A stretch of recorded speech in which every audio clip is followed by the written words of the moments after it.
যদি আমরা করতে পারি, আল্লাহ তাআলা বিনিময়ে আপনাকে আমাকে জান্নাত দান করবেন। জোরে বলি সুবহানাল্লাহ। বিনিময় লাগবে। এই দুনিয়ার বুকে যেরকম ভাবে আমরা কর্ম করতেছি, ভালো কোনো কর্ম করলে ভালো ফল পাওয়া যায়, আর যদি ভালো কোনো কর্ম না করেন ভালো কোনো ফল পাওয়ার আশা করা যায় না। তেমনি ভাবে যদি দুনিয়া থেকে যদি আপনি নেক আমল করে যাইতে পারেন, মৃত্যুর পরবর্তী জীবনটা আপনার জন্য আমার জন্য স্বাচ্ছন্দ্যের হবে, আরামদায়ক হবে। বলেন সুবহানাল্লাহ।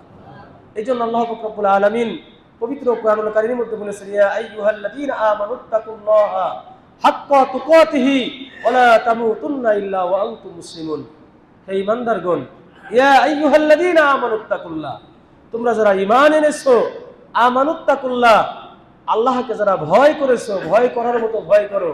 হাক্কা তুকাতিহি ওয়া লা তামুতুন্না ইল্লা ওয়া আনতুম মুসলিমুন, খবরদার খবরদার, তোমরা মুসলমান না হয়ে কিন্তু কবরে আসিও না।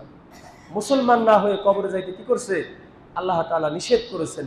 মুসলমান না হয়ে যদি কবরে যাই, তাহলে বোঝা যাবে আল্লাহ তাআলা ওই কবরে যাওয়ার পরে, আল্লাহর বান্দারা এই কবরে যাওয়ার পরে আল্লাহ তাআলা আমল ছাড়া বান্দাকে ক্ষমা করবেন না। অতএব কবরে যাওয়ার পরে কি লাগবে বলেন? নেক আমল লাগবে। কি লাগবে? নেক আমল লাগবে। আমরা প্রত্যেকটা মানুষ আলোচনার সময়, বিশেষ করে জানাজার ময়দানে এই আলোচনাগুলো হয়, যে মানুষ মারা গেলে, মানুষ ইন্তেকাল করলে, এই মানুষকে যখন দাফন কাফন করা হয়, কবরের মধ্যে লাশ রাখার পরে বান্দারা যখন 40 কদম চলে যায়, যাওয়ার পরে কবরের মধ্যে দুইজন ফেরেশতা আগমন করে। কয়জন ফেরেশতা? দুইজন ফেরেশতা। এই মুনকার নাকির, তারা কবরের মধ্যে সে সওয়াল জবাব করবে। মুনকার নাকির ফেরেশতা আগমন করবে 40 কদম চলে যাওয়ার পরে। মুনকার নাকির আগমন করবে কবরের মধ্যে, আপনাকে সওয়াল করবে, জবাব করবে, আপনি উত্তর দিবেন। আপনাকে প্রশ্ন করা হবে, মার রব্বুকা ওমান দীনুকা ওমান নাবিয়্যুকা। প্রশ্নগুলি অত্যন্ত সহজ, কিন্তু উত্তরগুলি অত্যন্ত কি কঠিন। প্রশ্নগুলো কিন্তু অত্যন্ত সহজ, কিন্তু উত্তরগুলি অত্যন্ত কঠিন।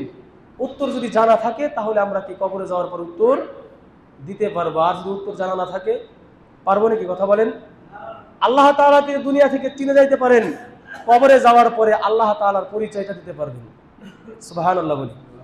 নবীকে যদি দুনিয়া থেকে চিনে যাইতে পারেন, কবরে যাওয়ার পরে নবী মুহাম্মদুর রাসূলুল্লাহ সাল্লাল্লাহু আলাইহি ওয়াসাল্লামকে চিনতে পারবেন। কিন্তু দুনিয়ার মুখ থেকে যদি আল্লাহকে চিনে না যাইতে পারেন, নবীকে যদি চিনে না যাইতে পারেন, নবীওয়ালা কাজ যদি না করতে পারেন, মৃত্যুর পরবর্তী জীবনে আপনাকে কবরের মধ্যে যখন প্রশ্ন করা হবে, মান নাবিয়্যুকা, তোমার নবী কে ছিলেন, আপনি কিন্তু ওই উত্তর দিতে পারবেন না। এই জন্য দুনিয়ার জিন্দেগি থেকে আপনাকে আমাকে আল্লাহ তাআলাকে চিনে যাইতে হবে।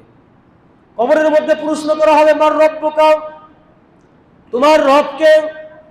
বান্দা তখন তার প্রতি উত্তরে বলবে, রব্বি আল্লাহ, আমার রব হচ্ছে আল্লাহ, আমার রব হচ্ছে আল্লাহ। দুনিয়ার বুকে যদি রবের সাথে সম্পর্ক না থাকে, মৃত্যুর পরবর্তী জীবনে আপনি আপনার রবের পরিচয় জিজ্ঞেস করলে দিতে পারবেন না। কারণ সন্তান যদি বাবার পরিচয় না জানে, সন্তান যদি মায়ের পরিচয় না জানে, তাহলে ওই সন্তানকে যদি জিজ্ঞেস করা হয়, সে দেখবেন যে ওই সন্তান কিন্তু চুপ থাকে, বলতে পারে না। কারণ আপনি আমি যদি আমার রবকে যদি চিনে না যাইতে পারি, আমার নবীকে যদি চিনে না যাইতে পারি, মৃত্যুর পরবর্তী জীবনে যতই আপনার আমাকে প্রশ্ন করা হোক, ওই দিন কিন্তু আপনি আল্লাহর পরিচয়টা দিতে পারবেন না। এই জন্য নবীওয়ালা কাজ, আল্লাহর হুকুম হাকামগুলি দুনিয়ার জিন্দেগি থেকে আমাদের পালন করে যাইতে হবে। আল্লাহর হুকুমগুলি আমাদের পালন করা লাগবে। এই জন্য আল্লাহ পাক রব্বুল আলামিন আমাদেরকে